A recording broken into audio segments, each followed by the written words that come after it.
Siang itu, di suatu pasar yang begitu sangat ramai, tampak dua pemuda sedang berjalan menyusuri keramaian pasar. Pemuda itu bernama Ahmad, seorang pria yang berperawakan tinggi dan memiliki badan besar, cukup gempal dengan kulit sawo matang. Dan yang paling menarik, alis matanya yang saling menyambung. Maka siapapun melihat matanya pasti akan luluh. Ahmad memiliki seorang teman yang dulu sudah akrab dengannya, bahkan sedari kecil, karena rumah mereka yang berdekatan. Ya, dia bernama Tama, nama dari teman Ahmad tersebut. "Malam ini kita butuh berapa kilo ayam, Tam?" tanya Ahmad kepada temannya itu. "Yah, terserah kamu, Mat. Kan yang buat acara kamu," kata si Tama. "Oke deh kalau begitu, kita ke kios itu saja. Teman bapak saya soalnya. Siapa tahu dapat diskon." Kemudian mereka pun menghampiri kios penjual ayam tersebut. Belum sempat menawar ayam, pemilik kios langsung menyapa Ahmad. "Nah Ahmad, mau beli ayam untuk siapa? Buat Pak Hendra ayahmu ya?" tanya penjual ayam itu. Ahmad pun menjawab, "Enggak kok Pak, untuk saya sendiri. Malam ini mau bakar-bakar ayam di depan rumah sama teman-teman." "Oh begitu," kata pemilik kios. "Lah mau berapa kilo nak?" Ahmad pun menjawab, 5 kilo saja Pak, ramai soalnya teman-teman nanti malam." Kemudian pemilik kios itu segera memotongkan ayam dan menimbangnya. Setelah dirasa cukup yang diminta Ahmad tadi, ayam tersebut kemudian diberikan kepada Ahmad. "Berapa Pak?" 50.000 saja nak Ahmad." "Lah Pak, kok murah banget? Serius nih?" ujar Ahmad yang mengatakan murah, seolah gak enak sama bapak tersebut karena harga ayam yang terlalu murah. Namun di dalam hati dia sangat girang bisa dapat diskon sebanyak itu. Kata pemilik kios, "Ya nggak apa-apa kok nak.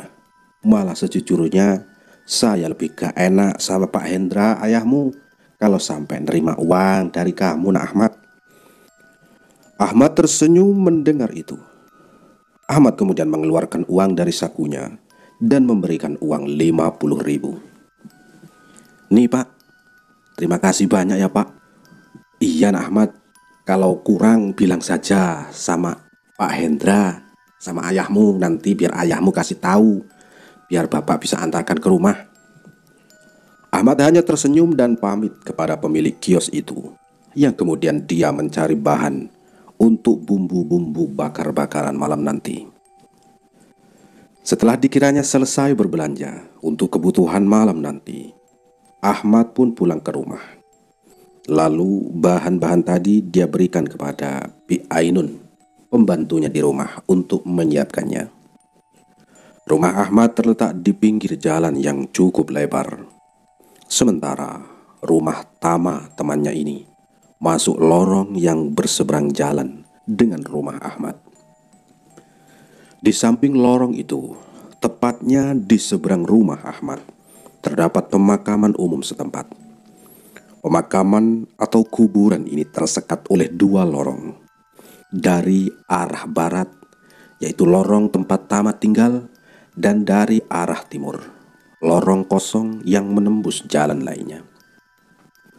Dari arah timur ini terdapat pohon beringin yang cukup lebat dan besar, sehingga ketika malam hari terasa begitu sangat mencekam. Namun semua itu tidak pengaruh bagi Ahmad dan teman-temannya. Setiap malam mereka begadang dan membuat kursi base camp untuk mereka nongkrong seperti anak-anak muda pada umumnya, karena lahan di sebelah timur itu banyak yang kosong dan juga tidak akan mengganggu tetangga lain jika mereka ribut di malam hari. Ahmad pun menemui Boy, salah satu temannya yang cukup disegani di tongkrongan. Bang Boy, soal makanan sudah beres. Oke, oke. Nanti aku kasih tahu yang lain. Malam ini kita pesta. Ahmad pun berpesan, jangan lupa minumannya ya, sambil mengedipkan mata. Kata si Boy, aman soal itu, Mat. Boy sambil tertawa kecil. Ahmad pun mengacungkan jempolnya dan pamit untuk pulang. Waktu itu, anak-anak muda memang terkesan nakal hanya untuk terlihat gaul, sehingga sudah lumrah jika seorang remaja yang sedang melewati masa mencari jati diri. Ahmad pun saat itu sudah sampai di rumah. Dia melihat ayahnya sedang berada di ruang tamu, menelpon seseorang. Di akhir telepon itu, Ahmad mendengar bahwa ayahnya mengatakan kata-kata pondok pesantren. Ahmad pun dipanggil. Kata Pak Hendra, "Mat, kesini dulu kamu, Mat." Ahmad pun menoleh ke arah ayahnya dan mengatakan, "Ada apa, Pak?" Pak Hendra pun berkata, "Kata kakek, awal tahun nanti kamu harus masuk pondok pesantren, Mat." "Hah? Disuruh mondok, Pak? Ah, males ah, Pak." Pak Hendra pun berkata, "Kata kakek demi kebaikan kamu juga. Soalnya umur kamu sudah hampir 18 tahun." Ahmad yang tidak mengerti maksud ayahnya tersebut hanya menjawab, "Ya nanti dulu lah, Pak, Ahmad pikir-pikir dulu." Dan dia pun langsung meninggalkan ayahnya di ruang tamu menuju kamarnya. Di dalam kamar, Ahmad mulai memikirkan apa yang dikatakan ayahnya itu. Masa iya aku harus mondok? Kalau itu terjadi, aku jadi gak bisa nongkrong-nongkrong lagi bareng teman-teman.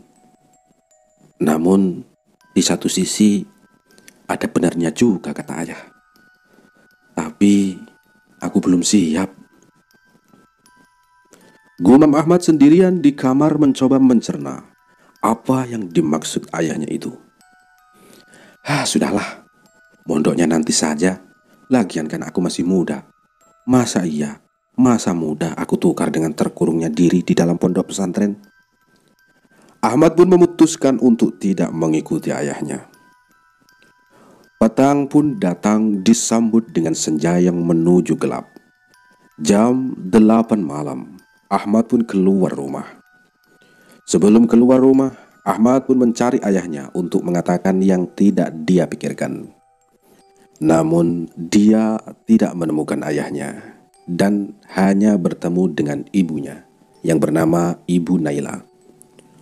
"Bu, bapak kemana sih?" "Loh, bapak kamu kan setiap malam Senin dan Jumat ke rumah kakek, Mat."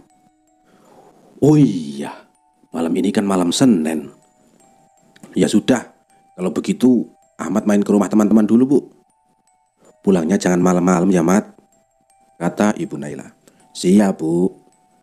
Ahmad pun pergi dengan membawa mangkok besar berisikan ayam yang tadi siang dia beli. Sesampainya di tempat tongkrongan, teman-teman Ahmad sudah menunggu, termasuk Tama dan juga si Boy. Tongkrongan si Ahmad ini sebenarnya ramai teman-temannya. Hanya saja yang disebutkan itu 2 orang saja. Boy pun berkata, "Nah, makanan sudah sampai. Tama, hidupin api pemanggangnya." Tama pun langsung membakar kayu yang sedari tadi dia siapkan. Pemanggang yang mereka buat hanyalah terdiri dari batu bata yang disusun, lalu di tengahnya diletakkan jaring kawat untuk meletakkan ayam. Malam itu, mereka lalui dengan tawa dan ceria, sambil meneguk minuman keras, minuman anggur yang mereka beli, kecuali si Tama. Si Tama bukan tipe orang peminum, namun hanya ikut-ikutan nongkrong. Musik pun disetel kuat-kuat menggunakan speaker aktif. Jam pun menunjukkan pukul 11 malam, namun tidak begitu terasa. Karena banyaknya anggur yang diminum Ahmad pun merasa ingin buang air kecil.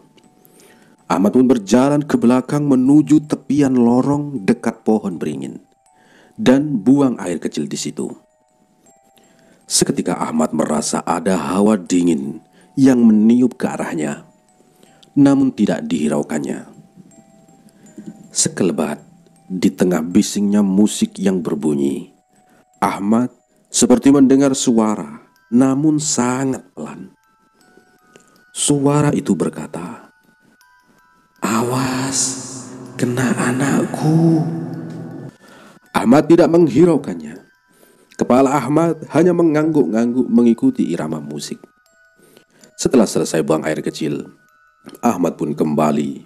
Lalu, jam pun tanpa mereka sadari telah pukul 12 malam. Minuman sudah habis diteguk mereka bersama. Hanya tinggal cemilan dan ayam bakar yang mereka makan, menunggu sampai waktu subuh. Ketika itu, Ahmad memandang ke arah pohon beringin yang berada di dekat kuburan tersebut. Entah nyata atau halusinasinya, karena mabuk, Ahmad seperti melihat sesosok tinggi yang hampir setengah pohon, dengan kukunya yang panjang sampai ke tanah. Lama Ahmad memperhatikan sosok itu. Sosok itu seperti marah, dengan mata merah melotot ke arahnya. Ketika Ahmad mencoba memperjelas penglihatannya dengan mengusap matanya, sosok tersebut hilang. Tadi itu apa ya? Gumam Ahmad di dalam hati. Semakin manusia mulai kehilangan kesadaran, maka perlahan mata batinnya akan terbuka. Itulah yang tidak disadari oleh si Ahmad. Malam pun semakin larut, dan mereka pun pulang ke rumah masing-masing. Ahmad yang berjalan sedikit merasa berat, meminta Tama untuk membantunya. "Kok badanku terasa berat ya, Tam?" "Kamu mabuk, Mat.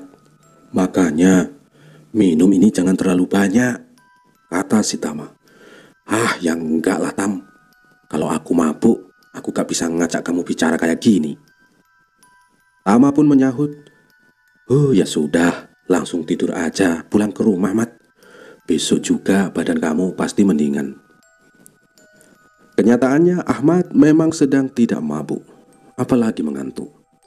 Karena memang itu adalah efek dari gangguan makhluk yang dia lihat tadi.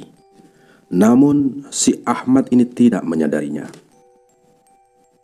Sesampainya di rumah, Ahmad langsung merebahkan badan di tempat tidurnya. Dan tanpa terasa, Ahmad pun terlelap. Di dalam mimpi, Ahmad seperti disiksa, dilempari dengan batu yang panas, yang merah menyala.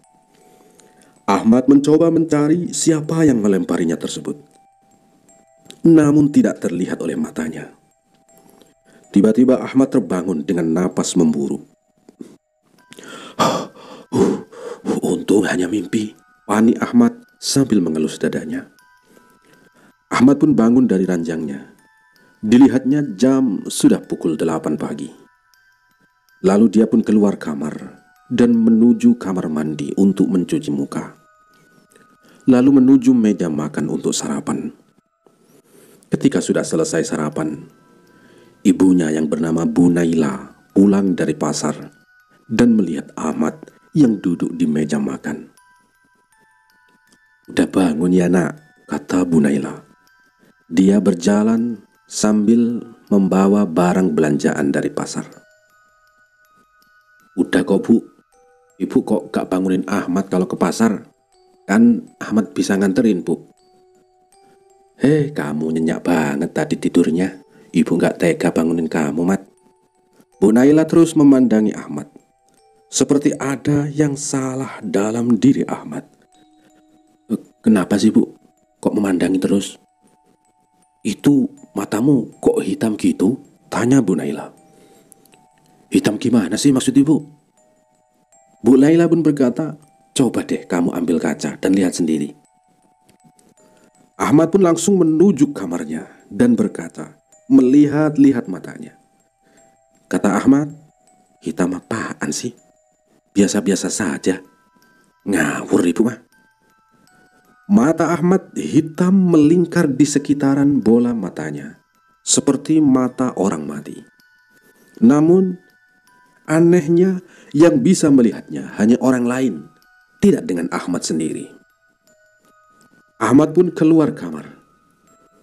Gak ada apa-apa, Bu. Mata Ahmad gak hitam kok. Sudah, Ahmad keluar dulu, Bu. Mau ke rumah Tama. Belum sempat mengatakan sesuatu, Ahmad langsung pergi berlalu, meninggalkan Bu Naila. Bu Naila hanya berharap semoga anaknya tidak terjadi apa-apa, meskipun hatinya merasa gelisah. Ahmad pun menuju rumah Tama, yang pastinya akan melewati kuburan yang berada di depan rumahnya. Ketika melewati lorong itu, Ahmad merasa seperti banyak sekali yang memperhatikannya. Namun dia tidak bisa melihat apa-apa. Yang dia lihat hanya batu nisan serta kuburan seperti biasanya. Sesampainya di rumah Tama ini ternyata ada di depan rumah sedang memperbaiki motor. Si Ahmad pun menghampiri Tama karena Tama tidak menyadari kehadiran Ahmad lantaran sibuk mengotak-ngatik motornya. Sudahlah Tam, jual saja motor tua itu, celetuk Ahmad sambil menepuk pundaknya Tama. Kaget aku, Mat. Ngawur kamu, Mat. Biar gimana pun saya nggak mau jual, Mat. Peninggalan kakek saya nih. Kata Ahmad, sayang amat sih sama besi tua gini. Tama hanya tertawa kecil sambil lalu bertanya kepada Ahmad, sambil menolehkan badan memandang Ahmad. Gimana kondisi kamu, Mat? Apakah udah Belum sempat menyelesaikan pertanyaan, Tama terdiam memandangi Ahmad. Kata Tama, mata kamu kok gitu, Mat? Kayak di film-film gitu aja pas lagi mati. Kata Ahmad, apaan sih Tam? Tadi aku lihat di kaca nggak ada apa-apanya kok. Tapi ibuku juga bilang begitu tadi. Wah, kebanyakan begadang berarti kamu mungkin, Mat. Ya, mungkin saja Tam. Kasih tahu teman yang lain, malam ini aku nggak ikut nongkrong dulu kayaknya. Kata Tama, oke. Ahmad tidak menceritakan apa yang dia lihat malam tadi dengan Tama. Karena jika si Tama tahu, pasti dia tidak akan lagi ikut nongkrong. Dan temannya yang lain pasti juga akan takut nongkrong lagi, karena pohon beringnya itu sangat berdekatan. Ahmad memang suka menghabiskan waktu di rumah Tama. Jika di dalam rumah, dia merasa sangat sepi, karena tidak ada yang diajaknya bermain. Dia sebenarnya punya adik, tapi seorang wanita. Bukannya tidak akrab sama adiknya, tapi memang terkadang wanita itu tidak sepemikiran dengan laki-laki. Tanpa terasa, hari pun sudah mulai sore. Namun motor yang diperbaiki Tama tidak kunjung selesai, tidak kunjung beres. Sampai akhirnya terdengar suara ngaji dari masjid, menandakan bahwa maghrib hampir tiba dan azan akan dikumandangkan. Ahmad pun berpamitan kepada Tama. Tam, saya pulang dulu ya, udah mau maghrib nih. Loh, Mat, gak nunggu habis maghrib sekalian? Ahmad pun menjawab, enggak lah Tam, saya mau mandi, membersihkan badan.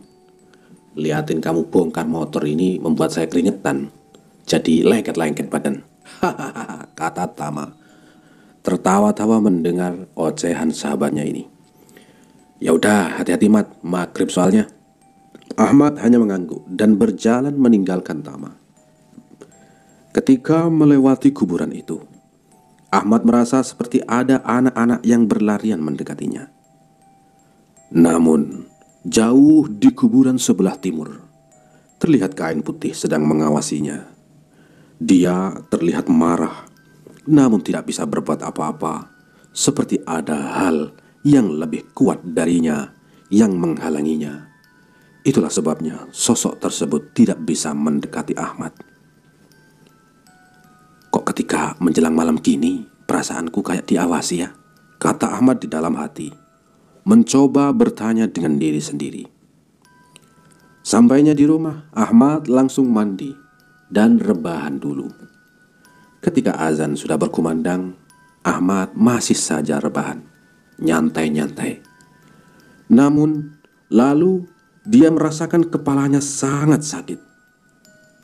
Karena tidak tahan, Ahmad pun bangun berniat sholat dulu sebelum minum obat, karena perlu makan dulu ketika harus minum obat. Ketika dia mengambil wudhu, rasa sakit di kepalanya pun mulai berkurang.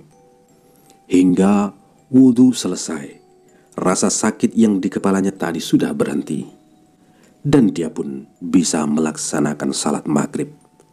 Setelah melakukan salat maghrib, Ahmad pun menuju meja makan.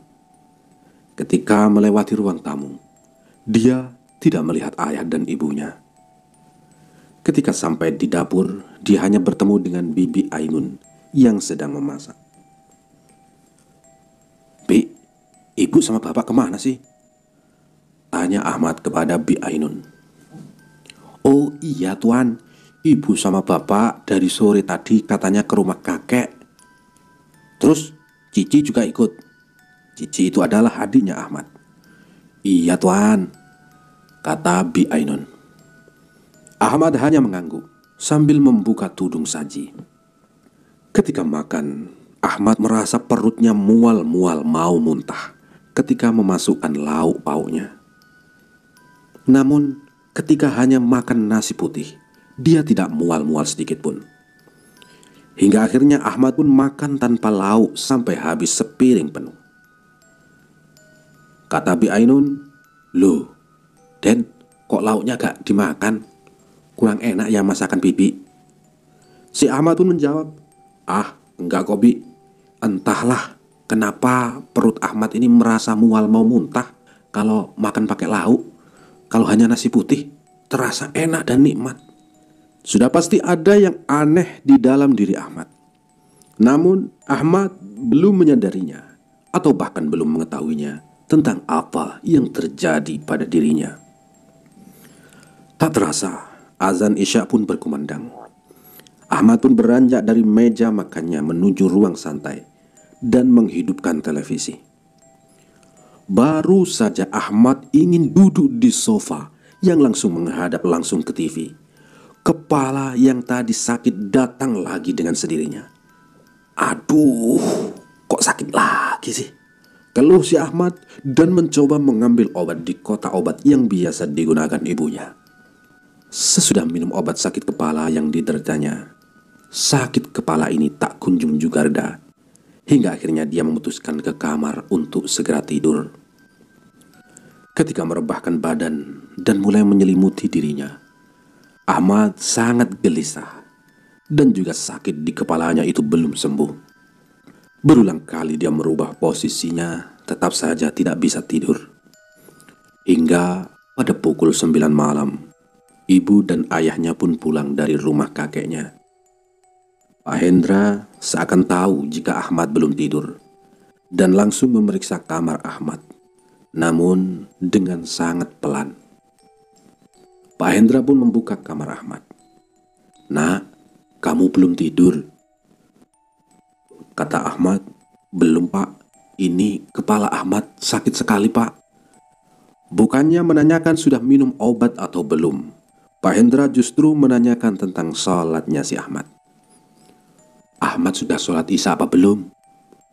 kata Ahmad. "Belum pak." "Sudah, kalau belum, sholat dulu mat. Siapa tahu tidurnya nyenyak kalau sudah sholat." Iya pak," kata si Ahmad. Ahmad pun berjalan keluar kamar dan ingin mengambil air wudhu. Namun terjadi lagi. Ketika Ahmad berwudhu, sakit yang tadi ini perlahan mulai reda. Lalu Ahmad pun melaksanakan sholat di kamarnya, dan sakit yang dideritanya tadi hilang seketika. Ketika dia sudah selesai salat, ayahnya pun masuk ke kamar menghampiri Ahmad. Pak Hendra pun bertanya, "Gimana kepalanya? Sudah agak mendingan mat?" Si Ahmad pun menjawab, "Alhamdulillah pak, sudah selesai, sudah sembuh." Jawab Ahmad yang singkat karena merasa aneh dengan sikap ayahnya. Kata Pak Hendra, "Bapak tidak bisa bantu kamu nak, karena ini harus kamu sendiri yang menyelesaikannya. Bapak hanya bisa kasih jalan." Ahmad yang merasa bingung dengan apa yang diucapkan ayahnya tersebut mencoba memahami apa yang baru saja dikatakan ayahnya. Lama dia terdiam. Kemudian Ahmad bertanya, "Maksud Bapak apa?" Kata Pak Hendra, "Nanti kamu akan tahu sendiri, Mat." Lalu Pak Hendra pergi meninggalkan kamar Ahmad. Sebelum pergi meninggalkan kamar, Pak Hendra sempat menundukkan kepala seperti memberi hormat ke sudut kamar. "Semoga anakku kuat menerima dan mampu beradaptasi dengan khotam sekuat itu," gumam Pak Hendra di dalam hati setelah meninggalkan kamar Ahmad. Ada apa ini? Apa maksud yang digumamkan Pak Hendra itu? Kita flashback kembali, atau kita kembali ke dalam satu kisah, di mana di waktu sore itu, sewaktu Ahmad masih bermain ke rumah Tama, Bu Naila merasa gelisah dengan apa yang dilihatnya. Dia pun bertanya kepada suaminya, "Pak, lihat gak mata Ahmad kok hitam gitu, Pak?" Pak Hendra pun menjawab, "Loh, maksud ibu hitam gimana?" Kata Bu Naila, "Itu loh Pak, di pinggiran matanya itu hitam seperti orang yang sudah mati gitu, Pak." Pak Hendra pun menjawab, "Oh, ya sudah Bu, kita ke rumah kakek saja Bu. Tanyain sama kakek, mungkin tahu." Kemudian mereka pun pergi membawa Cici bersamanya. Sebelum pergi, Bu Naila titip pesan sama Bi Ainun, jika Ahmad pulang, suruh katakan jika ayah ibunya pergi menjenguk kakek.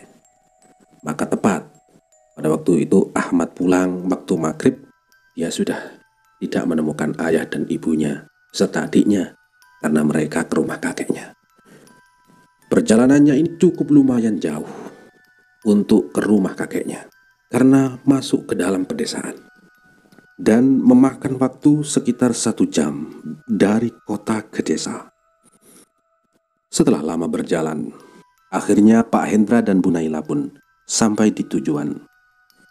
Dilihatnya ayah dari Pak Hendra ini sedang duduk di depan rumah sambil menunggu maghrib tiba. Pak Hendra yang mengucapkan salam langsung menyalami ayahnya tersebut dan diikuti istri dan anaknya, adiknya si Ahmad.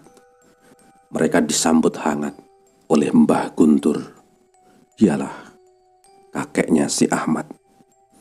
Kata Mbah Guntur, "Ada apa ini nak? Kok mau maghrib gini ke desa?" Pak Hendra pun menjawab, "Gini loh Pak, ini menyangkut Ahmad. Kata istriku, dia melihat di mata Ahmad ada lingkaran hitam di matanya, seperti orang mati." Mbah Guntur pun tersenyum dan berkata, "Oh, bahas cucuku. Ya sudah, masuk dulu. Udah mau maghrib." Mereka pun masuk ke rumah. Setelah dirasa maghrib sudah tiba, karena memang di desa itu masjid agak jauh, jadi sulit terdengar suara azan dari masjid. Bahkan di desa ini aliran listrik belum masuk, jadi alirannya menggunakan PLTD, pembangkit listrik tenaga diesel, untuk menghidupkan lampu yang mulai hidup dari jam 5 sore sampai jam 11 malam. Ketika maghrib telah usai dan mereka pun telah selesai sholat berjamaah, Mbah Guntur duduk dan mulai menceritakan apa yang telah terjadi dengan Ahmad. "Seperti yang kemarin saya bilang sama kamu nak, cucuku si Ahmad ini harus masuk pondok pesantren." Kata Pak Hendra, "Saya sudah sampaikan sama dia Pak, namun katanya masih mikir-mikir dulu." Mbah Guntur pun bertanya, "Ya, bukannya tanpa alasan saya menyuruhnya mondok itu nak Hen. Jika dia tidak sholat tepat pada waktunya, raganya ini akan menjadi sakit." Lah, Bu Naila yang mendengar itu langsung bertanya kepada Mbah Guntur, "Loh, kok bisa gitu Mbah?" Tanya Bu Naila. Dan si Cici ini masih ada di sebelahnya. Bu Naila ini orangnya sangat menanamkan sopan santun terhadap anaknya. Makanya pas manggil Mbah Guntur tidak dengan sebutan bapak, supaya si Cici ini tidak ikut-ikutan. Kemudian Mbah Guntur berdiri, mengambil sesuatu di dalam petik kayu yang dia simpan di dalam lemari tua.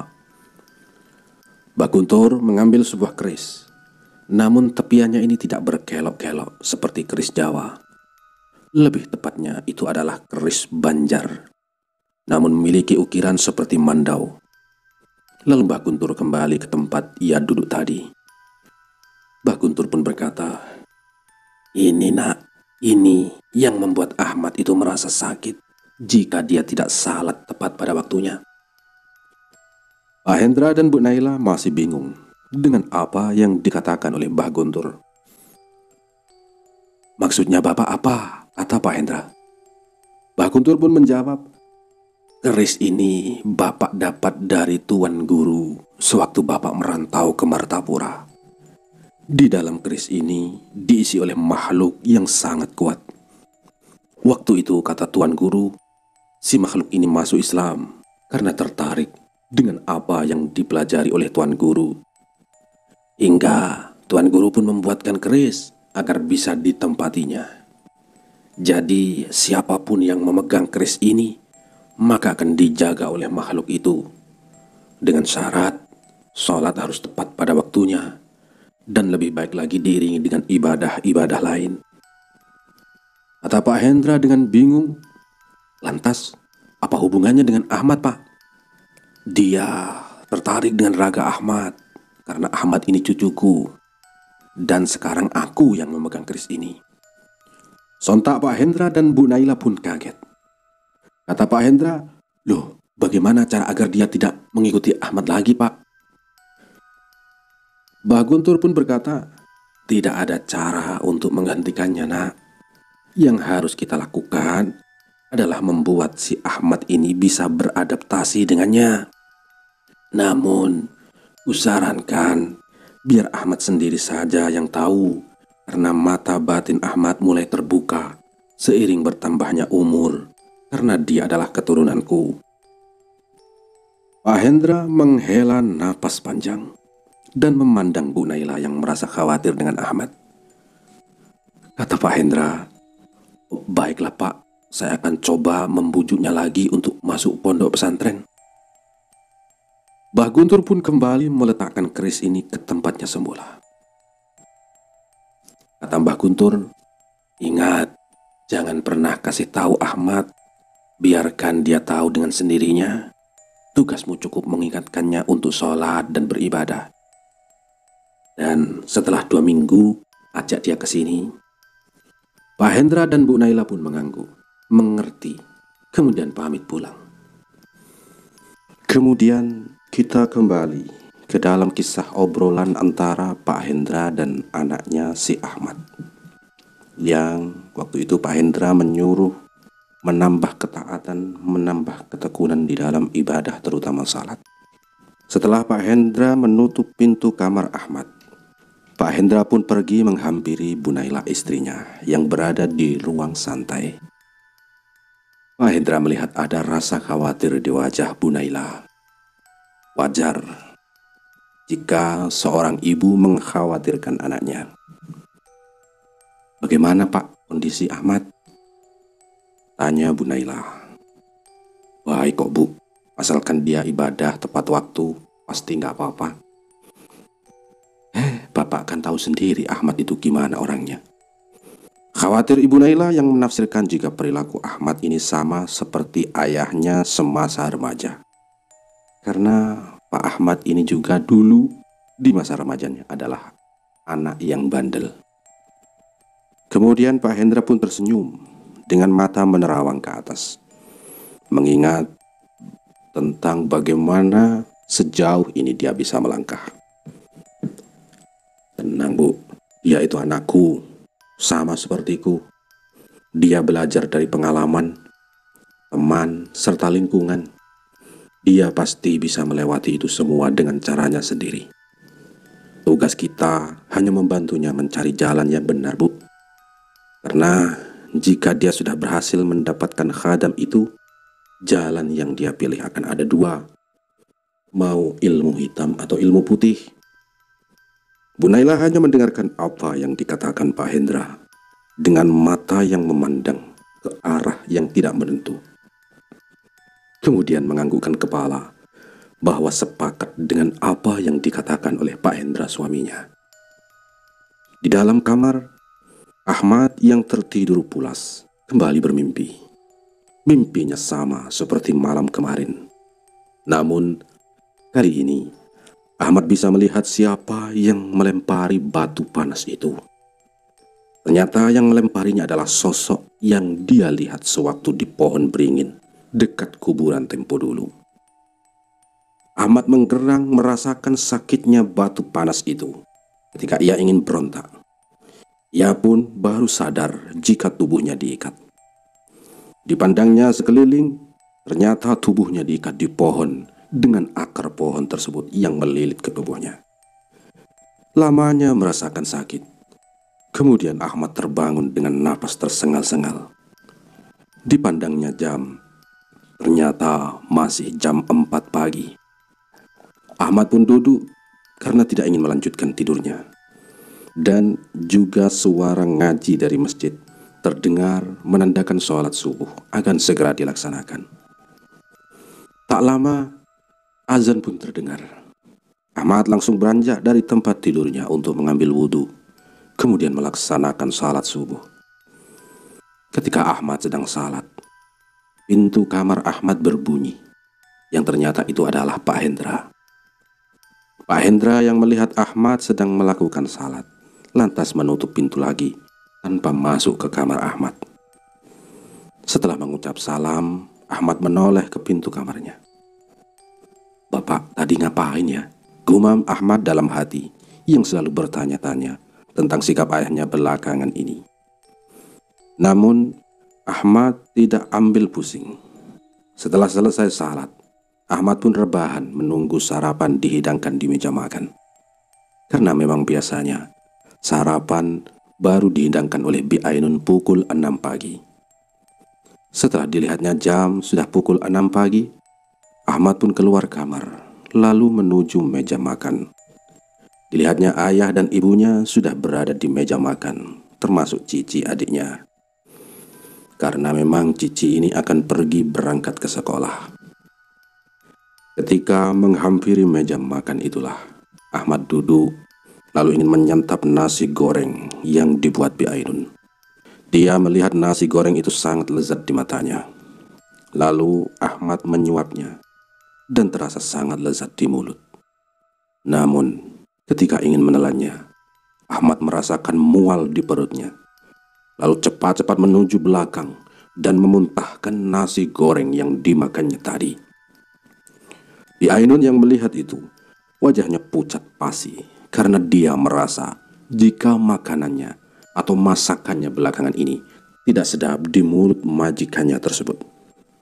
Berbeda dengan Bu Naila, dia merasa kasihan dengan anaknya itu. Bahkan untuk makan yang enak-enak saja, Ahmad jadi tidak bisa.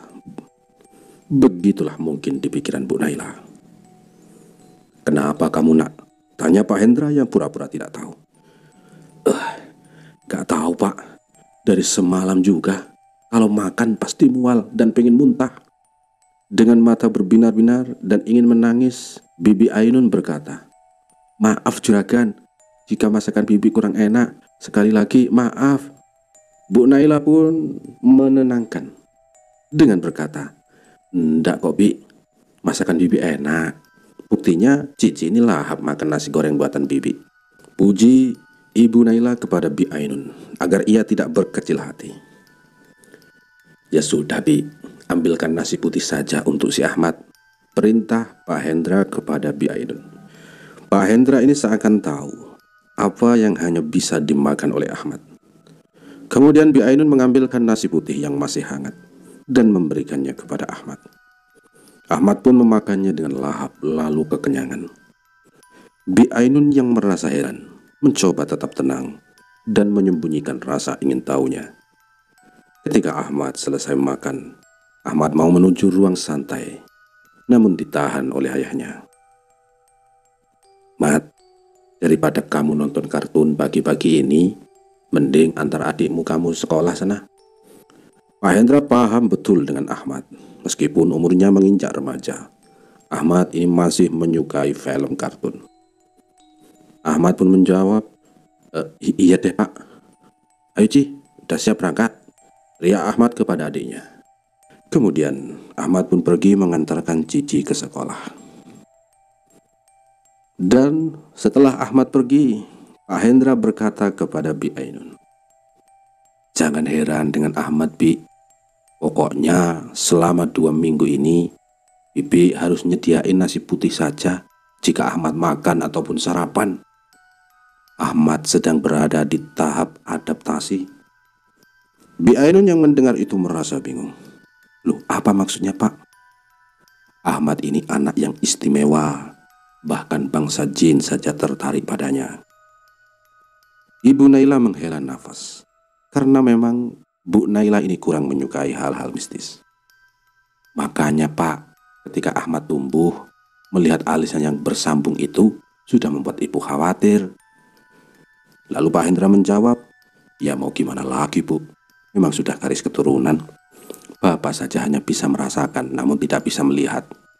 Bisa saja Bapak ini dibuka mata batinnya oleh Mbah. Namun Bapak nggak mau Bu. Bapak mencoba untuk hidup normal, mengingat ibu yang tidak menyukai itu." Ya Ainun yang mendengar itu perlahan mulai mengerti. Kemudian Bi Ainun pergi ke belakang menjalankan pekerjaannya seperti biasa. Pak Hendra pun pamit kepada Bu Naila untuk pergi bekerja. Sementara Bu Naila kemudian pergi ke pasar berbelanja.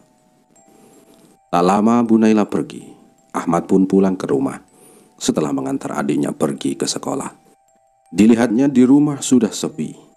Hanya ada Bi Ainun. Ahmad yang merasa suntuk pun pergi keluar rumah.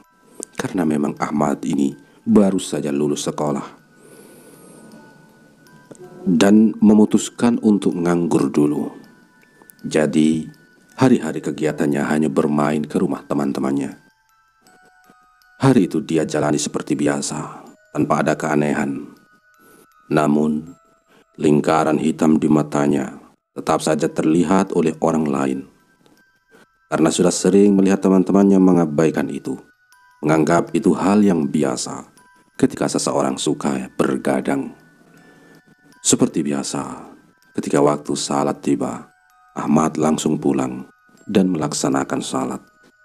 Mengingat betapa sakitnya kepalanya yang dirasakan jika dia melalaikan salat. Hingga malam pun tiba. Ahmad yang merasa baik-baik saja mulai ikut nongkrong lagi dengan teman-temannya dan di tempat biasa.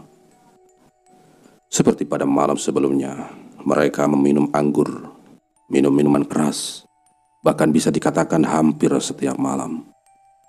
Namun, malam itu Ahmad hanya meminum sedikit, lantaran tidak enak dengan Boy yang memaksanya untuk minum, karena Boy ini adalah orang yang disegani di tongkrongan. Ketika malam semakin larut, lagi-lagi Ahmad melihat sosok itu yang berada di pohon beringin. Namun kali ini Ahmad melihatnya secara sadar. Ahmad mencoba mengalihkan pandangan, namun tetap saja sosok itu memandang tajam dengan Ahmad. Ketika Ahmad memandang ke arahnya, sosok itu menyeringai dengan mengeluarkan taring dan gigi yang dibasahi oleh darah hitam. Ahmad pun tercekat. Oi, kamu kenapa Ahmad? Kayak lihat setan aja," tanya si Boy yang melihat si Ahmad seperti orang yang terpana. Ahmad pun mencoba untuk menenangkan diri. Dia tidak ingin membuat teman-temannya takut. Kata si Ahmad, "Enggak kok bang, ada nyamuk gigit nih." Si Ahmad ini beralasan sambil menepuk-nepuk kakinya. Ketika Ahmad melihat lagi ke arah pohon itu, sosok itu sudah hilang. Kemudian angin malam pun bertiup, namun begitu dingin dirasakan oleh Ahmad. Karena tidak tahan, Ahmad pun pulang lebih dulu. Sesampainya di rumah, tubuh Ahmad terasa sangat panas. Suhu tubuhnya naik drastis. Ahmad pun merebahkan badan dan tertidur. Dan lagi-lagi Ahmad bermimpi dengan sosok itu.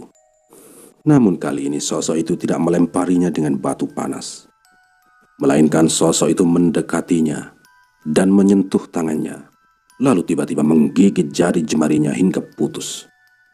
Ahmad pun berteriak sekencang-kencangnya, sampai dilihatnya mulut sosok itu penuh darah hitam dengan jari-jarinya yang masih berada di mulutnya. Tersentak, Ahmad terbangun, namun dalam keadaan tubuh masih panas. Dilihatnya, jarinya ini terasa sangat kaku. Hingga akhirnya Ahmad jatuh sakit. Azan subuh pun berkumandang. Namun Ahmad tidak merasakan sakit di kepalanya. Yang dia rasakan hanyalah jari yang kaku dan menggigil. Namun kondisi suhu tubuh masih panas. Ketika itu Pak Hendra membuka pintu kamar Ahmad. Dilihatnya Ahmad masih terbaring di ranjang. Lalu menghampiri Ahmad. Pak Hendra berkata, "Kok nggak sholat, nak?" Si Ahmad menjawab, "Ahmad lagi nggak enak badan, Pak." Pak Hendra menatap sekeliling seperti mencari sesuatu. Setelah dirasanya tidak ada, Pak Hendra pun fokus kepada Ahmad. "Ya sudah, istirahat saja kalau gitu, nak." Lalu Pak Hendra pun keluar kamar, meninggalkan Ahmad. Kemana khotam itu? Kok aku tidak pernah merasakan kehadirannya? Apakah dia meninggalkan Ahmad? Gumam Pak Hendra pelan sambil berjalan meninggalkan kamar. Dan setelah Ahmad jatuh sakit, setiap malamnya ini Ahmad selalu bermimpi buruk 3 hari berturut-turut. Pak Hendra pun mulai merasa khawatir, apalagi Bu Naila sebagai ibunya Ahmad. Bermacam-macam dokter itu sudah datang ke rumah untuk mengobati Ahmad. Namun tetap jawabannya hanyalah demam biasa. Hingga Bu Naila menyuruh Pak Hendra untuk membawa Ahmad ke rumah sang kakek, yaitu Mbah Guntur. Namun diurungkan oleh Pak Hendra karena Mbah Guntur ini berpesan, apapun yang terjadi, Ahmad hanya boleh dibawa ke situ setelah 2 minggu lamanya. Tanpa terasa sudah 1 minggu Ahmad sakit seperti itu. Namun di malam Senin, setelah 1 minggu mimpi buruk, mimpi Ahmad berbeda dari sebelumnya. Ahmad bertemu dengan seorang kakek tua dengan baju serba putih dan menggunakan sorban.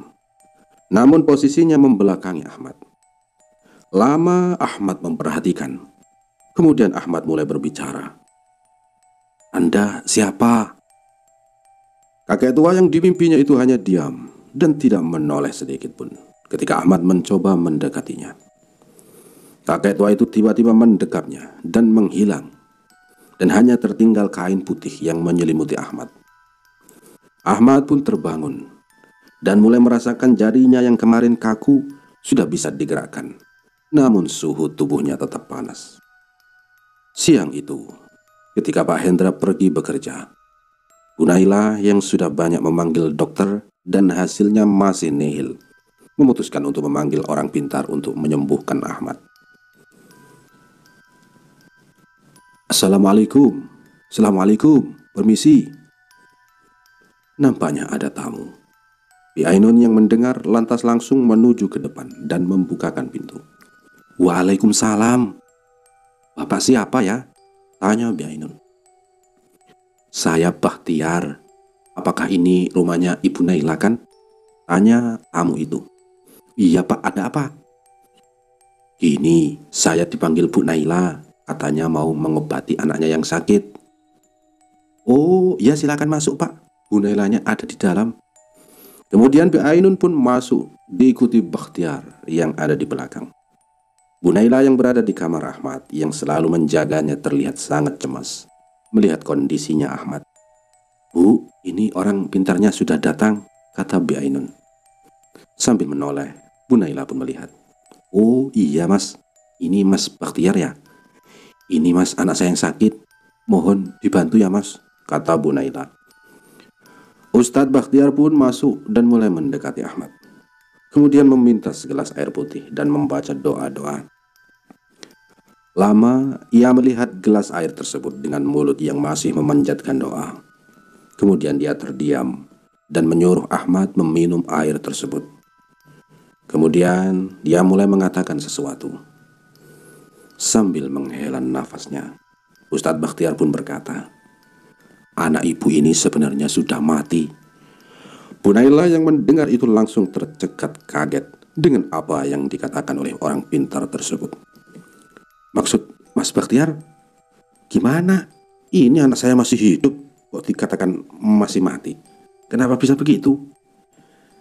Begini Bu, anak ibu ini selama 1 minggu jiwanya disiksa," kata Ustadz Bakhtiar ini. "Duh, disiksa?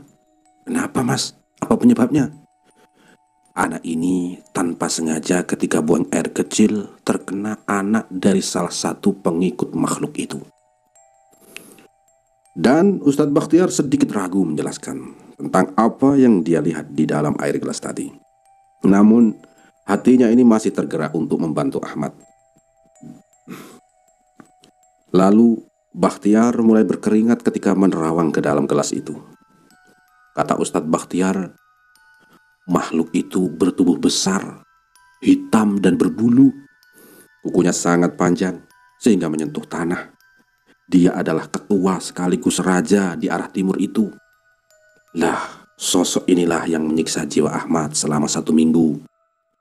Waktu itu pengikutnya ini tidak bisa mencelakai Ahmad. Makanya dia mengadu kepada rajanya untuk segera menyiksa jiwa Ahmad yang lama-kelamaan berujung kematian. Bu Naila yang mendengar itu menangis sambil memeluk si Ahmad yang terbaring saat itu. Kemudian Ustadz Bakhtiar melanjutkan, "Untungnya Ahmad ini seperti ada yang melindungi, yang kekuatannya hampir setara dengan makhluk itu. Makanya jiwa Ahmad belum bisa diambil makhluk itu.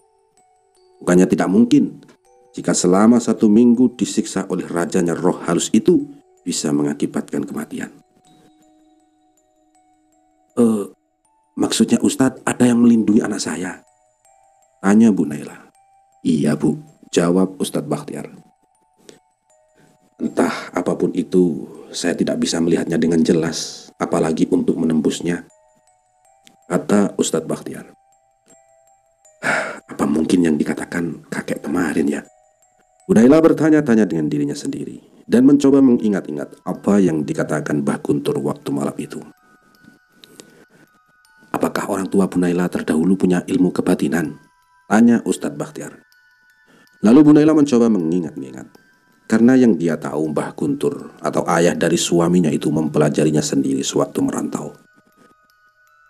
Ada Mas, dia itu kakeknya si Ahmad, orang tua dari suami saya.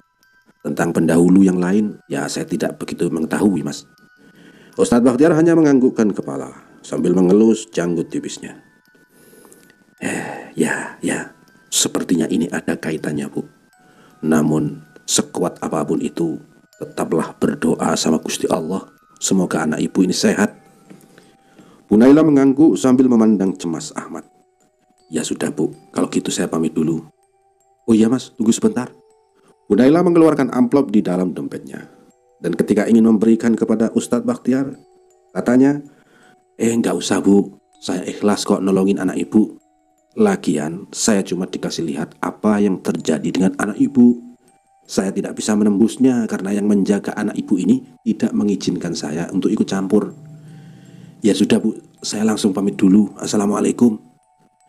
"Waalaikumsalam," jawab Bu Naila. Karena Bu Naila merasa tidak enak dengan Bakhtiar, lantas mengantarkan Bakhtiar hingga sampai ke depan teras. Lalu Bakhtiar pun mulai menaiki motor dan menghidupkannya. Karena Ustadz Bakhtiar ini rumahnya di ujung mengarah ke timur, jadi harus melewati pohon beringin yang berada di kuburan itu. "Kok perasaanku tidak enak ya?" gumam Bakhtiar dalam hati. Dia tetap mengendarai motornya, namun begitu pelan. Ketika melewati tepat di pohon beringin yang di bagian timur itu, ada 2 motor yang berlawan arah. Pengendara itu membawa dengan sangat cepat. Sontak Ustadz Bakhtiar yang melihat itu lantas langsung membanting setang motornya ke arah semak-semak, dan dia pun terselamatkan dari tabrakan. Ketika Ustadz Bakhtiar terjatuh ke dalam semak-semak, seorang pemuda yang berdua yang ngebut tadi langsung turun dan menghampiri Ustadz Bakhtiar. Karena waktu itu Ustadz Bakhtiar menggunakan peci berwarna putih. Jadi pemuda itu mengira jika Bakhtiar adalah seorang ustadz. Maaf ya Ustadz, saya nggak lihat Ustadz. Makanya saya mau memotong jalan. Tiba-tiba sudah dekat, baru saya lihat. Sekali lagi saya mohon maaf Ustadz, ujar pemuda itu sambil membantu Ustadz Bakhtiar bangkit dari semak-semak. Oh iya, nggak apa-apa dek. Yang penting saya selamat dek. Adik juga selamat kan? Iya Ustadz. Mari kami antar pulang ke rumah. Ustadz, rumahnya di mana? Ujar pemuda itu menawarkan kepada Bakhtiar. Gak usah lah dek, saya bisa sendiri kok. Terima kasih dek. Yuk mari. Kemudian dua pemuda itu pun pergi melanjutkan perjalanan. Sementara di jalan, Bakhtiar sempat terpikir sesuatu. Jadi ini alasan kenapa aku tidak dibolehkannya untuk ikut campur. Gumam Bakhtiar di dalam hati sambil memperhatikan jalan agar tidak terjadi hal seperti itu. Lindungi hambamu yang lemah ini ya Allah, amin, ucap Bakhtiar sambil mengusap wajahnya saat dengan satu tangan. Tanpa terasa hari pun sudah siang. Pak Hendra pulang dari kerja dan langsung melihat ke kamar Ahmad untuk memastikan kondisi Ahmad. Di kamarnya Ahmad, Bu Naila masih saja menunggu Ahmad yang sedari tadi terbaring dan tidak bisa berbuat apa-apa. Melihat Pak Hendra datang, Bu Naila menceritakan semua yang dikatakan Bakhtiar saat mengobati Ahmad. Gimana Pak? Apa Ahmad kita bawa saja ke rumah kakek? Tanya Bu Naila kepada suaminya.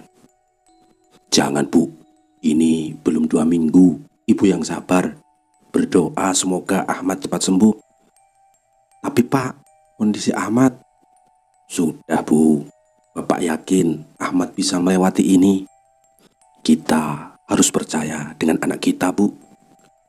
Lalu Bu Naila pun mulai melunak setelah dibujuk oleh Pak Hendra. Entah kenapa Pak Hendra begitu yakin jika Ahmad bisa melewati ini. Meskipun di hati kecilnya dia sangat takut kehilangan anaknya. Beberapa jam pun berlalu. Tanpa terasa malam pun tiba. Ahmad yang sedari tadi hanya terbaring. Namun ketika sudah malam menjelang, dia merasakan dia sudah benar-benar tertidur. Lagi-lagi dia bermimpi. Di mimpinya itu, dia didatangi sebuah keris yang memiliki ukiran seperti mandau. Namun keris itu dapat berbicara. Ahmad menjauh dari keris itu. Namun keris itu terus mengikutinya. Jangan takut nak, aku tidak akan mencelakaimu. Suaranya sangat berat, namun terdengar sangar. Ahmad pun memberanikan diri dan mulai mendekati keris itu. Apa maumu? Dan kenapa kau mengikutiku? Kau salah satu keturunannya, dan ragamu yang kuat ini membuat aku tertarik. Ahmad yang merasa bingung dengan apa yang dikatakan keris itu hanya bisa terdiam. Lah, aku keturunannya siapa? Apakah kau wujud dari sosok yang selama ini melempariku dengan batu panas itu? Kumohon hentikan, maafkan jika aku bersalah. Tidak nak, mulai sekarang tolong jaga keris ini. Suatu saat kau akan mengingat di mana kau jumpai keris ini. Ahmad pun memegangi keris itu. Kemudian dilihatnya secara seksama. Ketika dia membuka sarung dari keris itu, dia melihat setiap ukiran di keris itu. Sampai akhirnya Ahmad pun terbangun dari mimpinya. Dilihatnya jam pukul 4 subuh. Tubuh Ahmad yang tadinya panas kini sudah membaik. Dilihat ibunya ini masih tertidur dalam keadaan menggenggam tangannya. Ahmad pun mencoba membangunkan ibunya. Bu, bangun bu. Udah jam 4 mau sholat subuh bu. Ibunya mendengar itu mulai mengumpulkan titik kesadaran. Dan dia lihat Ahmad sudah bisa duduk di hadapannya. Kamu sudah sembuh nak. Kok malah bangun? Istirahat saja dulu nak, kata Ibu Naila. Ahmad pun menjawab, Iya bu, tapi Ahmad mau sholat subuh dulu. Kemudian Ahmad pun ingin beranjak dari tempat tidurnya. Namun tubuhnya ini terasa begitu sakit, hingga dia memaksakan diri untuk bisa bangun. Lalu Ahmad pun melaksanakan salat subuh hingga selesai. Pagi harinya, Pak Hendra pun kembali lagi ke kamar Ahmad. Dan dia melihat Ahmad sudah bisa duduk meski masih di tempat tidur. "Bapak sudah yakin kamu pasti bisa, nak," kata Pak Hendra. "Loh, maksud Bapak apa? Emang ada apa dengan Ahmad, Pak? Ahmad kan cuma sakit meriang biasa." "Tunggulah 1 minggu lagi, nak. Nanti kamu akan tahu sendiri. Tetap tenang dan jangan panik." Semakin Ahmad bertanya dan semakin membuat dia bingung, hingga Ahmad memutuskan untuk mengangguk saja apa yang dikatakan ayahnya tersebut, walaupun tidak mengerti. Waktu pun berlalu. Akhirnya Ahmad pun sembuh dari sakitnya, meskipun kepalanya tetap terasa sakit jika dia lalai dengan ibadahnya. Karena Ahmad ini masih muda, dia masih saja nongkrong dengan teman-temannya seperti biasa. Bahkan ketika nongkrong, Ahmad masih saja meneguk anggur yang biasa mereka beli ketika nongkrong. Yang Ahmad rasakan ketika meneguk anggur itu, tentu kepalanya sangat sakit. Karena khodam yang mulai ingin beradaptasi dengan Ahmad tersebut tentunya marah ketika Ahmad meneguk minuman haram itu. Oleh karena itu, setiap Ahmad meneguknya, kepalanya akan terasa sangat sakit. Namun, Ahmad sanggup menahan rasa sakit itu. Justru Ahmad semakin menggila meneguk anggur hari demi hari. Dan Ahmad pun mulai terbiasa dengan rasa sakit itu. Kini, raganya sudah mulai kuat dari rasa sakit yang diterima saat khadam itu marah kepadanya. Untuk beberapa hari, tidur Ahmad juga tidak lagi diganggu oleh khadamnya, apalagi makhluk yang dulu mengganggunya. Hingga 2 minggu pun berlalu. Waktu itu pada malam Jumat selepas Isya, Pak Hendra mencari Ahmad. Dilihatnya di kamar Ahmad sudah tidak ada. Pak Hendra lalu ke dapur mencari Bu Naila. "Bu, Ahmad kemana ya? Kok nggak ada di kamar?" "Loh, tadi katanya sholat maghrib di masjid, Pak. Sampai sekarang ibu nggak lihat dia pulang." "Oh, ya udah kalau gitu, Bu. Bapak cariin dia dulu." Pak Hendra mencari Ahmad dengan maksud ingin membawanya kepada Mbah Guntur. Karena sejak dia ke rumah Mbah Guntur kemarin, sudah 2 minggu, sesuai apa yang dikatakan Mbah Guntur kemarin yang harus membawa Ahmad ke desa sewaktu Pak Hendra pulang. Pak Hendra tahu di mana Ahmad sekarang berada, karena memang Pak Hendra sering melihat Ahmad itu nongkrong. Dan Pak Hendra tidak mempermasalahkan apa yang dilakukan anaknya. Mungkin dia mengerti jika buah tidak pernah jauh ketika jatuh dari pohonnya. Baginya, selama tidak merendahkan wanita, apalagi sampai menginjak harga diri wanita, Pak Hendra tidak akan marah. Karena bagi Pak Hendra, lebih baik liar untuk diri sendiri daripada liar menerkam orang lain.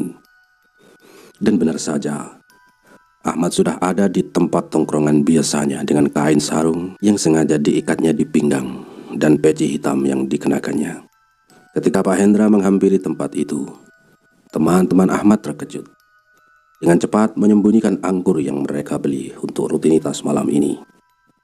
Boy yang mengetahui siapa Pak Hendra lantas menyalami tangannya, karena memang Pak Hendra sempat disegani pada masanya.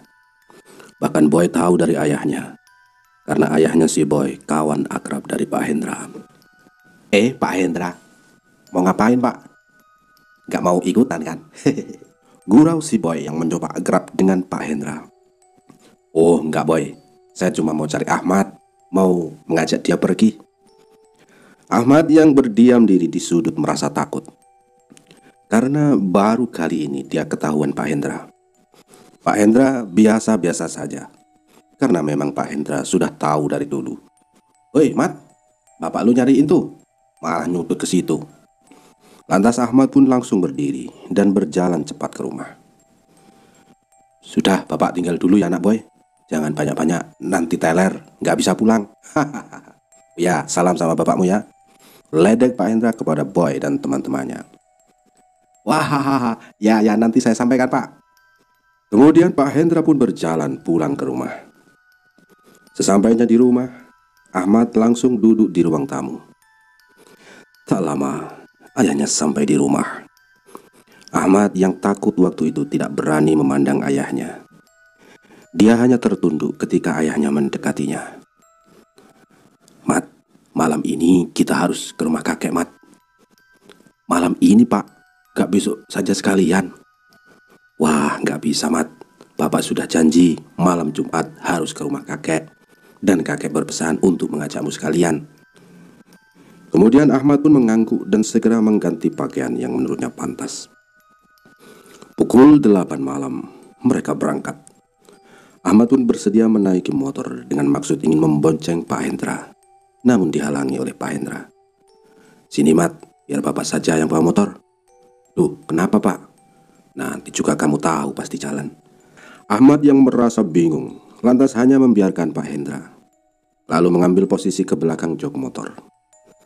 Tanpa terasa perkotaan pun sudah terlewat, hingga masuk ke pedesaan. Di situ yang terlihat hanyalah hutan gelap. Yang terlihat hanyalah cahaya dari lampu rumah penduduk desa, yang posisi rumahnya agak berjauhan. Di gelapnya hutan, Ahmad seperti melihat kain-kain putih melayang dari pohon ke pohon. Apalagi ketika melihat pohon pisang yang ditanami penduduk di depan rumah. Sekilas Ahmad melihat pocong. Namun, Ahmad sama sekali tidak terkejut. Di desa tempat tinggal kakek, ternyata kalau malam, ini Ahmad ya, Pak? "Oh, jadi kamu sudah bisa melihat dengan jelas, Mat?" "Oh, cuma sekilas-sekilas, Pak. Bapak bisa lihat?" Pak Hendra hanya tersenyum tipis. "Bapak gak bisa lihat, Mat. Cuman bisa merasakan. Bapak tahu kok di sini ini banyak penghuninya. Kalau Bapak sudah tahu, kenapa harus pergi malam gini, Pak?" "Nah, ini perintah kakekmu, Mat." Ahmad yang masih tidak tahu maksud dari Pak Hendra tersebut hanya diam. Walaupun di dalam hatinya selalu bertanya, ada apa dengan kakeknya dan apa yang disembunyikan ayahnya. Hingga akhirnya mereka pun sampai di rumah Mbah Guntur. Dilihatnya Mbah Guntur tidak ada di luar rumah. Kemudian Pak Hendra pun turun dari motor dan mengetuk pintu. "Dok, dok, dok, dok, dok. Assalamualaikum, Pak. Pak." Kemudian dari dalam terdengar suara. "Masuk saja, Hen. Pintu tidak dikunci." Kemudian Pak Hendra masuk diiringi Ahmad dari belakang. Dilihatnya di dalam, Pak Guntur sedang menulis sesuatu di atas kertas, serta melihat-lihat kitab usang yang dibukanya, dan kemudian menulisnya lagi di sebuah kertas. Kemudian Pak Hendra berbincang hangat dengan Mbah Guntur, dan Mbah Guntur menceritakan jika Ahmad sakit. Namun persoalan belum tertuju dengan Ahmad. Ahmad sedari tadi merasa gelisah ketika memasuki rumah Mbah Guntur. Meskipun waktu kecil dia sering main ke rumah kakeknya ini, namun belum pernah dia merasa segelisah ini. Sampai akhirnya Mbah Guntur memandang Ahmad sangat lama. "Ini siapa yang kau bawa, Hen? Bukankah sudah kukatakan untuk membawa Ahmad ke sini?" Pak Hendra yang merasa bingung lantas menjawab, "Lah, ini kan Ahmad, Pak. Gimana Bapak ini tidak mengenali cucu Bapak sendiri? Ayo, Mat, salim sama kakek." Ahmad pun menyalimi tangan Mbah Guntur. Kemudian Mbah Guntur tetap saja memandang Ahmad seperti memastikan sesuatu. "Kenapa, Cung? Wajah kamu kok hitam gitu?" Ahmad merasa heran dengan apa yang dikatakan kakeknya tersebut. Namun Pak Hendra hanya terdiam. "Maksud Mbah hitam gimana?"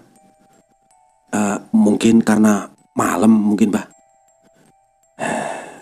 "Seri di wajah kamu itu hilang, Nak. Selama ini kamu ngapain saja?" Baru saja Ahmad ingin menjawab, tiba-tiba badannya menggeliat, dan seketika lampu di rumah itu mati. Ahmad yang tadi menggeliat tiba-tiba diam begitu saja. Kesunyian di gelapnya malam begitu terasa. "Aduh, gimana sih ini? Katanya jam 11 baru mati. Ini baru jam 10 saja sudah dimatikan," gerutu Mbah Guntur. Karena memang dari awal listrik di kampungnya ini menggunakan PLTD, pembangkit listrik tenaga diesel. Mbah Guntur sibuk mencari lampu duduk, lalu menemukannya. Dilihatnya Ahmad sudah duduk bersila. Ketika melihat Ahmad seperti itu, lantas Mbah Guntur menyadari jika yang menempati raga Ahmad bukan lagi diri Ahmad sendiri. Lantas Mbah Guntur pun mengucapkan salam. Assalamualaikum, Datuk. Waalaikumsalam. Kenapa ya Datuk sampai harus masuk ke raga cucu saya? Tolong ingatkan dengan anak ini untuk meninggalkan tempat itu. Jangan lagi pergi ke situ, apalagi sampai menyentuh dan meneguk barang haram itu. Suaranya begitu terdengar sangat berat. Seolah begitu dia sangat marah, namun terluapkan di malam ini. Aku sangat tidak menyukai perbuatan maksiat. Berulang kali aku sudah peringatkan pada anak ini dengan cara membuat raganya sakit. Namun tetap saja dia anak yang tangguh. Jin yang akan jadi khadamnya Ahmad ini pun terus saja memberitahu kepada Mbah Guntur dan Pak Hendra melalui raganya Ahmad, agar Ahmad dapat beradaptasi sepenuhnya dengan jin ini. Hingga setelah lamanya, akhirnya jin itu pun keluar dan Ahmad masih terbaring. Tubuhnya berkeringat, seperti merasakan hal yang teramat melelahkan. Hingga akhirnya Ahmad pun tersadar dan langsung diberi secangkir air yang sudah disediakan Mbah Guntur. Suasana tetap gelap, namun kali ini penerangan dibantu lampu setrungking karena jam sudah hampir 12 malam. Ketika Ahmad sudah sadar, Mbah Guntur pun mulai beranjak dari tempatnya dan mengambil keris yang waktu itu. Ahmad yang melihatnya seperti tidak asing lagi. Kamu tahu keris ini, Jong? Tahu, Mbah. Jadi itu punya Mbah. Waktu itu saya pernah bermimpi dan bisa mendengar jika keris ini bicara. Jadi kamu sudah pernah melihat. Keris ini diisi oleh jin Islam yang sangat kuat. Kemungkinan dia akan menjagamu. Lebih tepatnya akan menjadi khodamu. Ahmad mengangguk dan memandang Mbah Guntur seolah ingin mendengarkan apa yang dikatakan Mbah Guntur selanjutnya. Dia tertarik dengan ragamu yang tangguh, Jong. Namun tentunya, untuk agar dia dan kau bisa saling beradaptasi dengannya, ada hal yang harus kau jalani. Apa itu, Mbah? Yang pertama, mulai besok kau harus melakukan puasa mutih di sini ya. Cukup selama 1 minggu. Selama melakukan puasa mutih, iringilah dengan sholat, wiridan, baca sholawat, juga baca doa-doa wiridan yang tertulis di kertas ini. Perintah Mbah Guntur sambil memberikan sebuah kertas yang dia sibuk tulis tadi. Hanya 1 minggu, Mbah. Mbah Guntur hanya tersenyum dan menatap Pak Hendra. Ini akan sulit karena mata batin tepat jam 12 nanti akan terbuka, nak. Mata batin yang terbuka tentu akan banyak mengundang makhluk halus yang akan mengganggu. Ahmad mulai gemetar. Kok bisa terbuka ya? Selama ini aku hanya bisa melihat mereka sekilas-sekilas. Namun jika untuk diganggu, kamu pasti bisa, nak. Bapak yakin sama kamu. Pak Hendra mencoba menyemangati Ahmad yang mulai ragu karena si Ahmad ini merasa takut. Sudah, satu lagi, Jong. Mulai hari ini, jika sudah kembali ke rumahmu, berhentilah untuk ikut nongkrong sama teman-temanmu. Karena jin itu berpesan untuk kau segera meninggalkan perbuatan itu. Dia tidak menyukainya, Jong. Ahmad hanya mengangguk seperti tidak bisa membantah apa yang dikatakan kakeknya itu. Pikir Ahmad, karena raganya ini sudah bukan dia seorang yang menempati. Jadi dia hanya bisa diam ketika semua yang dia perbuat ketahuan oleh Pak Hendra dan Mbah Guntur. Kalau begitu, malam ini kalian tidur di sini saja dulu. Untuk Muna Hendra, pulangnya besok pagi saja. Dan kita akan tinggalkan Ahmad selama 1 minggu di sini. Hah? Kita? Maksud Mbah, aku akan di sini sendirian selama melakukan puasa mutih, Mbah. Iya, kamu pasti bisa, nak. Jangan takut ya. Ahmad merasa jika dia tak akan mampu. Sementara Pak Hendra kelihatan cemas dengan Ahmad. Berbeda dengan Mbah Guntur. Pak Guntur menaruh harapan besar kepada Ahmad. Dan Pak Guntur merasa yakin jika Ahmad bisa mengendalikan khadam yang bakal jadi miliknya tersebut.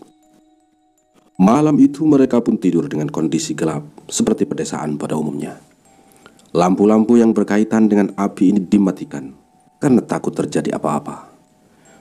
Mbah Guntur dan Pak Hendra pun terlelap di dalam tidurnya. Namun tidak dengan Ahmad. Ahmad berusaha mencari posisi senyaman mungkin saat berbaring di lantai yang hanya beralaskan tikar tersebut. Ketika Ahmad terlentang, matanya menuju langit-langit rumah. Sangat gelap. Namun, dia bisa melihat beberapa pasang mata sedang memperhatikannya di sela-sela langit-langit yang tidak tertutup itu. Ahmad pun membuang muka ke arah langit-langit itu. Ternyata gini kalau mata batin sudah terbuka. Harus kuat, harus terbiasa. Bismillah. Ahmad meyakinkan dirinya jika dia pasti bisa menjalankan apa yang akan terjadi dengannya. Sebelum Ahmad pernah mendengar bahwa ada orang yang pernah gila karena mata batinnya terbuka di saat jiwanya belum siap. Alhasil menjadi gila karena setiap hari diganggu makhluk halus. Hingga waktu subuh pun tiba. Mbah Guntur membangunkan Pak Hendra dan Ahmad. Ahmad yang sedari malam merasa terganggu tidak bisa tidur dengan nyenyak. Hingga mereka pun melaksanakan salat secara berjamaah.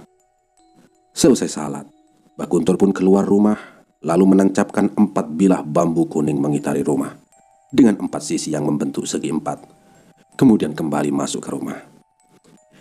Ayo Hen, kita ke kota. Gak nunggu pagi dulu Pak, masih subuh ini. Gak boleh, Ahmad harus ditinggalkan sebelum matahari terbit. Kini Ahmad sudah mulai merasa tenang. Dia mulai membiasakan dirinya dengan hal-hal yang nanti akan dia lewati. Kamu tenang saja Jong, kakek sudah mempagari rumah ini dengan dinding gaib. Intinya kamu harus fokus sama tujuan. Jika ada yang mengetok pintu, abaikan saja. Baca terus apa yang tertulis di kertas itu berulang-ulang. Ahmad hanya mengangguk. Dia tidak mengeluarkan sedikit kata pun. Kemudian Mbah Guntur mengambil kunci dari lemarinya dan membuka pintu sebuah ruangan yang sangat minimalis. Di dalam kamar itu hanya beralaskan tikar anyaman. Luasnya pun hanya cukup untuk 1 orang dalam posisi berbaring. Gunakanlah kamar ini, Jong. Sudah lama kakek tidak menggunakan kamar ini semenjak nenek kamu meninggal. Ahmad pun melihat isi kamar. Dia bisa melihat begitu banyak benda pusaka di kamar itu pada waktu dulu. Namun semua benda pusaka itu sudah banyak dibuang Mbah Guntur semenjak istrinya meninggal. Ahmad hanya bisa melihat dengan mata batinnya jika kamar ini juga sering digunakan kakeknya untuk bermeditasi. Setelah Ahmad melihat isi kamar itu, kemudian dia memandang Mbah Guntur. Dan Mbah Guntur mengerti jika Ahmad bisa melihatnya. Hanya dibalas dengan senyuman oleh Mbah Guntur. Kalau begitu kakek sama bapakmu pergi ke kota dulu ya. Selalu ingat pesan kakek tadi. Oh, baik kek, hati-hati di jalan. Kemudian Ahmad menyalami tangan Mbah Guntur dan Pak Hendra. Semoga kamu berhasil nak.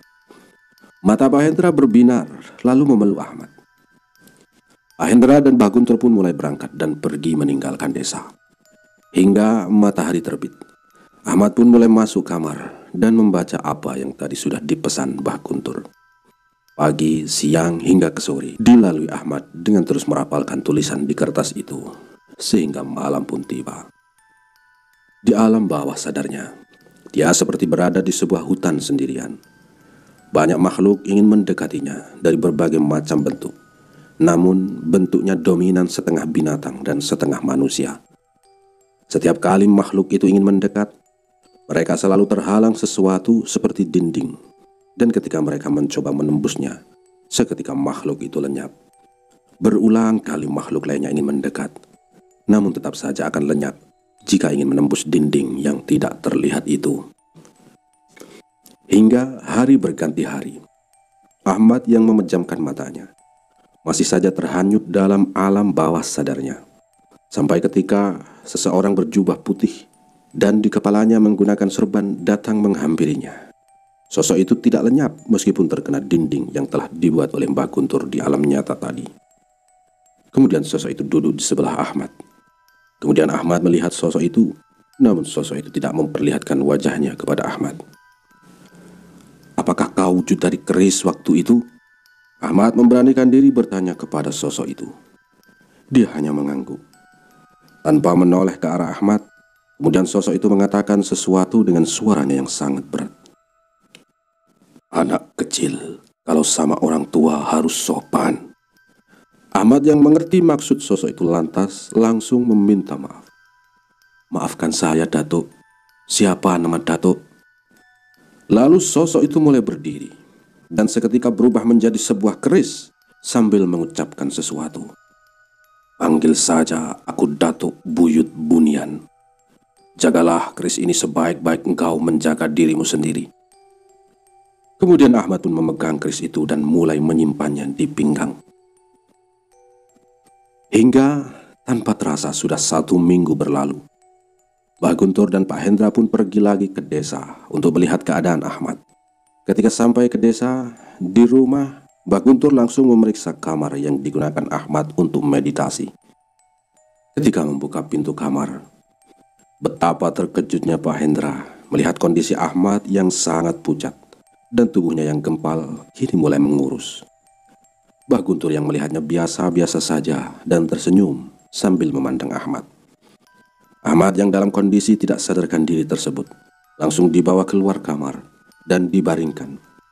Ketika Mbah Guntur melihat tangan Ahmad sedang menggenggam keris yang waktu itu, dia pun semakin tersenyum lega.